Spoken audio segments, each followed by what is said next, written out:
Der var en, der forstod. Tusind tak. Folk spørger mig tit, Andreas, når man sådan er komiker og læge, har du sådan prøvet sådan at inkorporere comedy i klinikken?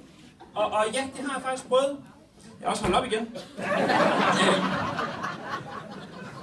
Jeg var engang forvagt her på Amager Hospital nede i akutmodtagelsen, så kan jeg huske, der kom sådan en mand ind, og han var så rigtig stort brød, men så rigtig trist ud, og var så helt kronravet, altså han var sødt på Amager, ikke?